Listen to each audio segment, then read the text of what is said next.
coins of ancient Turkey are one of the most interesting artifacts of the history of this region. These coins were used for trade and exchange of goods and as a means of paying taxes and other government expenses. Some of these coins were so precious that they were used as jewelry. One of the most famous coins of ancient Turkey was the lira.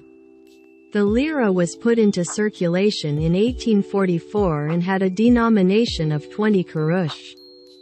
It was the first coin issued after the foundation of the Turkish Republic, and it depicted the head of Mustafa Kemal Ataturk, the founding father of Turkey. The lira remained in circulation for more than 150 years, but in 2005 it was replaced by a new lira with the same denomination.